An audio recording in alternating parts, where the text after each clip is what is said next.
welcome to this video on working with this Bosch Series 6 wash and dry washing machine. The exact model number is behind this door at the moment, which I can't get to because, as you can see, there is some water in there, and this drain pump has been going for some time. There has been some blockages caused by so the various items, fluff, hay, etc. They normally get caught in the filter, but what can happen is the filter can completely block up.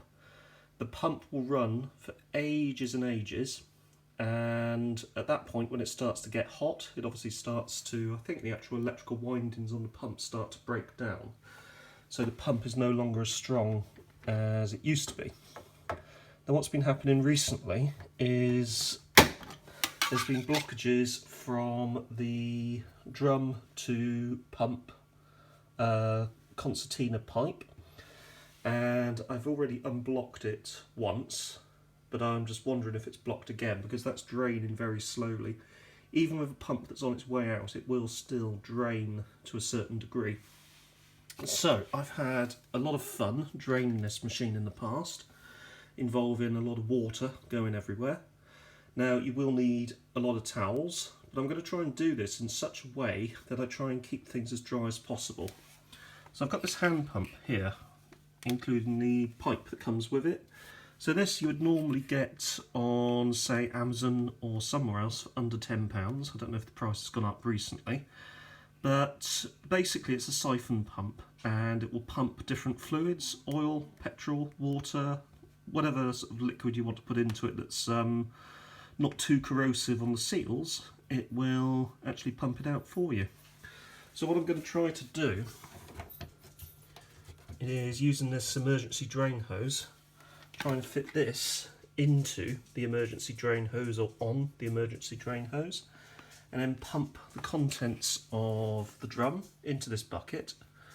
And once that's done, I should be able to place a towel under here, open this bit, and the remaining bit of water will just go onto the towel, and then I'll be able to get in there and check for sort of any more major blockages. So let's get this connected up and see what we can do. One thing you might initially notice is, obviously when you pull the stopper out of the emergency drain hose, you do need to have something popped underneath so that you can actually join it to the other hose. But there does appear to be potentially a blockage between the drum and the pump, because you see that level of water in there, that should have dropped a lot quicker.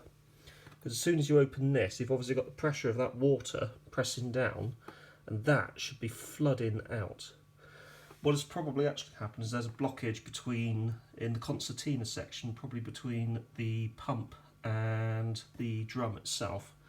So I'm going to try and join these two together and then try to extract as much water as I can through this emergency drain hose. So I've managed to get it wedged into there. You put it onto the suction side of the pump here, and as you can see, I've already managed to start pumping out some of the water, and through the residual siphon effect it does seem to be trickling out. So if I just...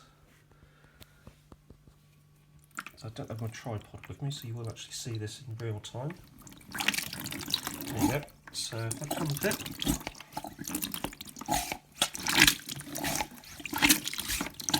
it is getting water out of the machine, because you're actually putting a bit of pressure on the other side, so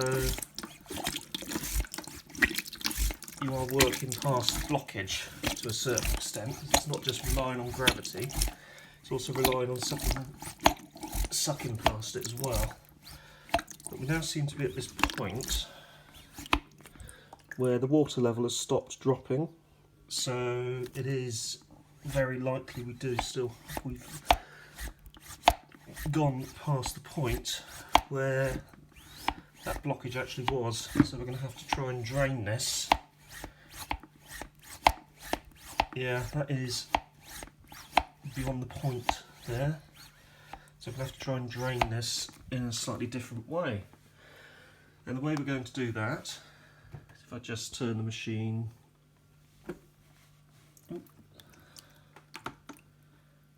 was actually draining quite well there. So without the, I just unfortunately detached it and got water everywhere, which is exactly what I was trying to avoid. But these things, you can't avoid it, but that is actually draining out on its own. So I'll actually just leave that there to continue draining. So it looks like by simply just applying a bit of suction to it, I've created my own siphon, which is good.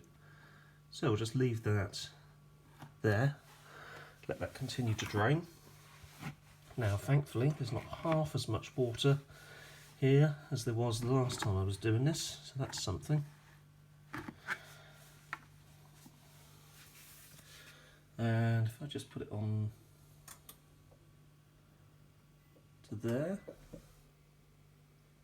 that should open the latch. So if I can turn it off now, I can open up and I can show you the model number. So this is a WVG 30462GB, and as you can see, there's the water level at the moment.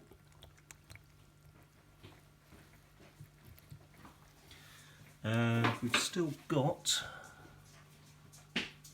a steady stream of water going into the bucket, so we're just going to have to leave that to work its way out, because thankfully you do have the pressure of the water at this end, so this point here is higher than this point here, so we do have quite a good siphon going on. Anyway, I'm going to pause this and you'll rejoin me once we've managed to get it empty, and then we'll actually take a look at the filter and we'll see if there's any problems with the filter. However, before you do that, you can actually have a look in here. You do sometimes find blockages around these three little holes here, which you can't see because the suds in the way. But it is worth checking all the way around the drum seal. It's also worth keeping this clean quite frequently, because this can collect black mould and other nasty things.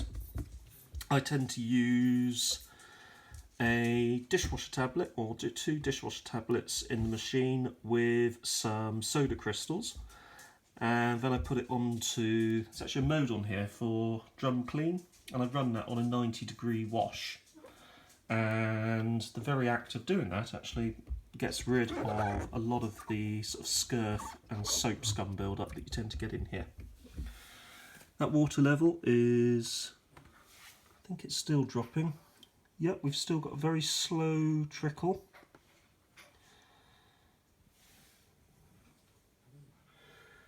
So I'll just leave that to carry on.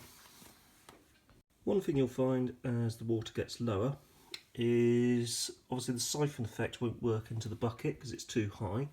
So use a wider, smaller bowl like this, and when you get to the point where that starts to get full, just quite simply lift up the pipe like so, so it stops running, and then just tip that into the bucket or a nearby sink.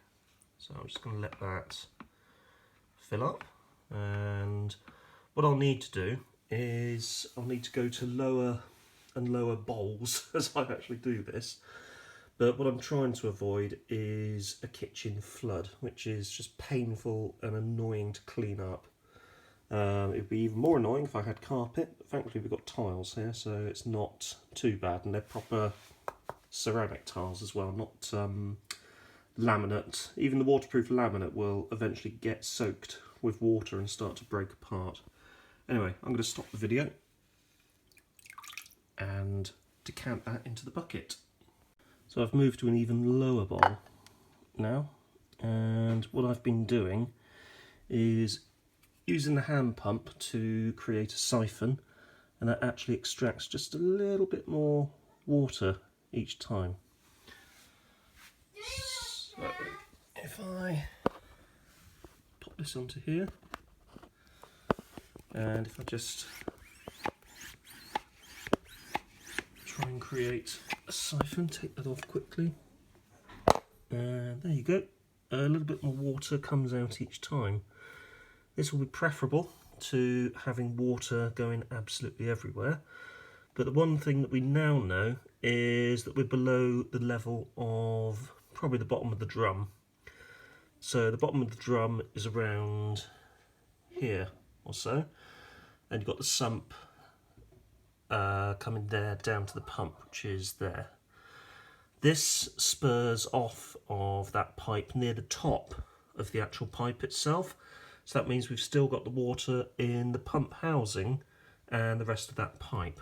So that is probably the one that's going to be more difficult to empty, and that's the one that we will need a lot of towels for. So let's get our towel barriers sorted out and ready to go, and we're probably going to pull that bottom filter housing out. If you actually, rather than taking that out immediately, if you vigorously pump the hand pump like so,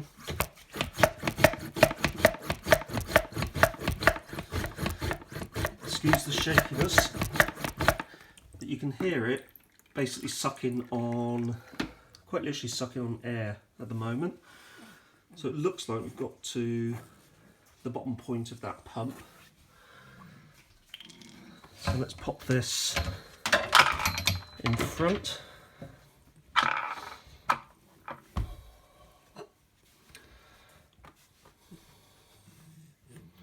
Try and get it under there as well. Let's pop this into here. And what I'm going to try to do is sort of wedge that like so, and try and capture some of the water that's coming out. You can also see that because this is very stiff, there is very likely to be something trapped in there. So we're at the point now where it would normally be spilling out if you had a lot of water in there.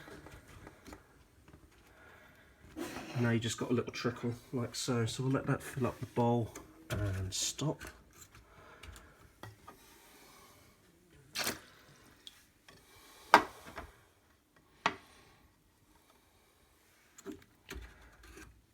And in fact, what I will do, I'll dispense the bowl, get the towel there. There's underneath the machine, there's actually a metal plate at the base of the machine. There are holes in it, but you want to try and avoid getting water into there if possible.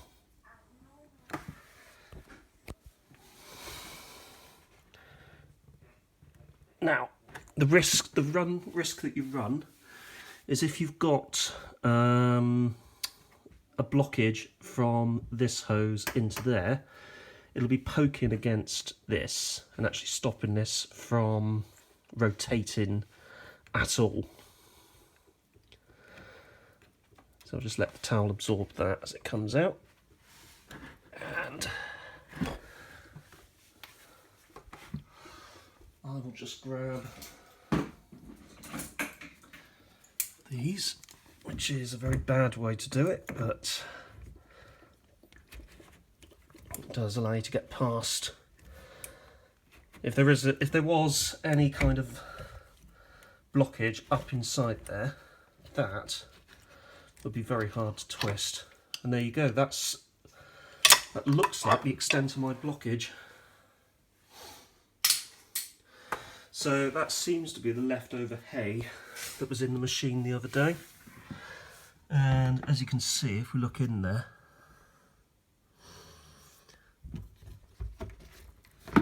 there is quite a bit of it still in that pipe.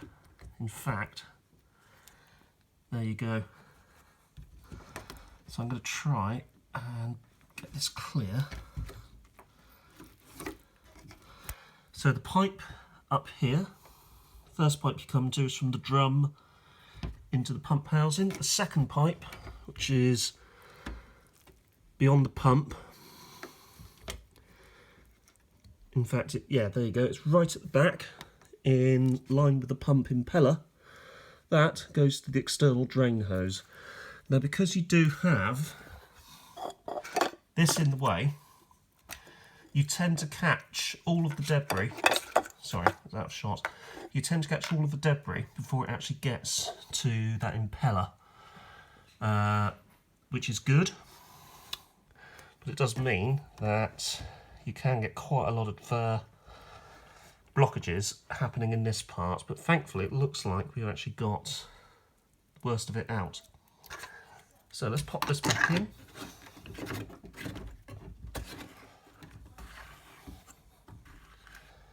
Like so. Let's put the plug back onto the emergency drain hose.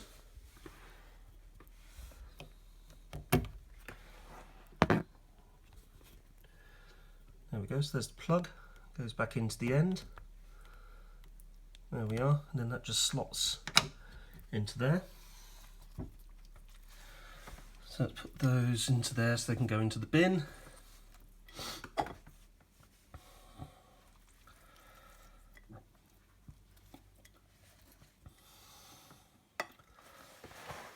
And thankfully, I've managed to capture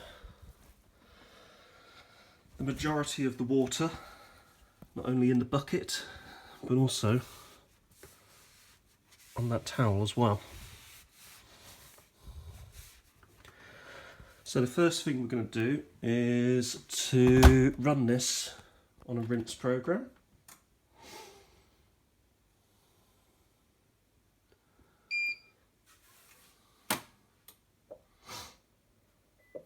So what I want to do is to basically fill it up with water. There we go, so that's going to fill up the drum now. Because it's a rinse cycle, it should actually bring it up beyond the drum itself, and so it's just lipping over the rubber, which, believe it or not, is actually a bucket full. There's a lot of water that goes into there, which is quite surprising. I'm not sure what size this bucket is.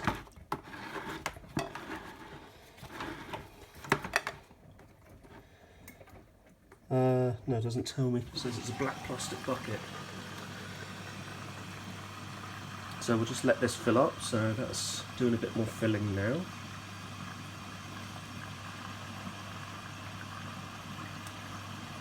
There you go, you can see it's actually building up there, so more water is in the drum.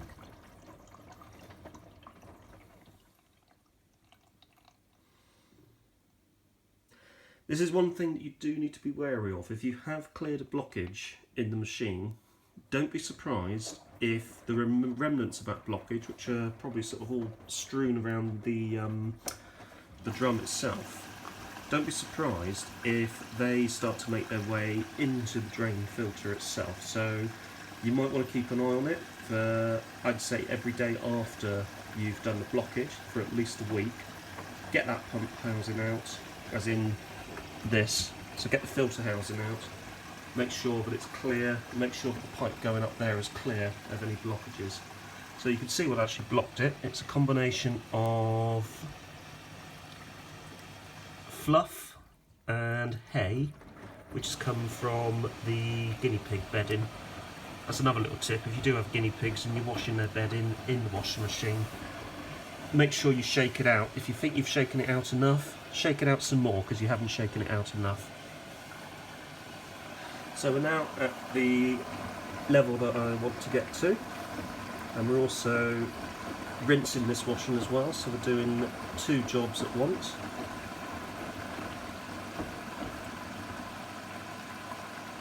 There you go, there it is, nicely above the level of the rubber itself. So that's now a lot of water inside that drum.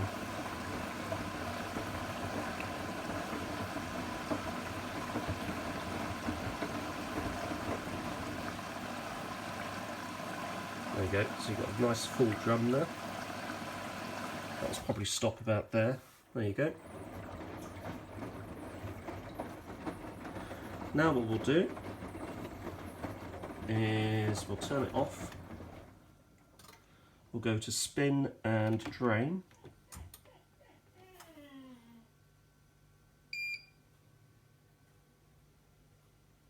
There we go.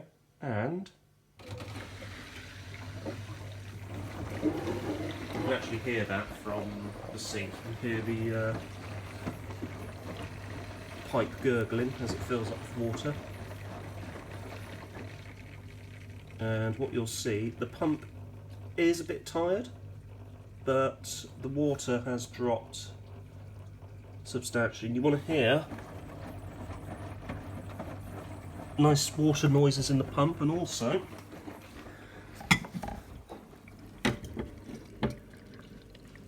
trickling noise coming into either, if it's joined into your sink trap, coming into the sink trap, or if it's a separate pipe, you want to hear water. Open up your cupboard, make sure you can hear water going into that separate pipe snack. So that does suggest that the machine is draining. What you will need to do, probably for another few days after this, especially if you have had a major blockage like I've had, that's just the half of it. There was a lot more in there previously. That's when I actually had to dismantle the front of the machine itself. You will want to check this every few days after. You won't necessarily have to use this full-on drain method to actually do it. That's just if you've actually got a major blockage and you want to try and force water past it as much as possible, and obviously keep your kitchen as dry as possible. You can now hear, because the pump is gone to a slightly higher tone, it's actually sloshing water just against the impeller, so that has actually drained the water out of the machine. So that pump will need replacing, and I'll be covering that in a future video, because that isn't the happiest of pumps. It's not draining as quickly as I would like to, so I will cover that in a future video. But for the moment, I hope you have found these tips useful. This is just a way you can actually try and address the issue at home if you do have a blockage in your machine and you are lucky enough to be able to just fish it out with your fingers like I've been able to. If you have any comments, don't forget to leave comments. If you've got any suggestions, leave suggestions also. If you've enjoyed this video, please hit the like button, and also if you haven't subscribed to my channel, consider subscribing, because I do a lot of videos like this, and a lot of other videos also covering my various hobbies, of which, I'll be honest with you, working on white goods is a hobby of mine. Anyway, thank you very much for watching, take care, and see you soon.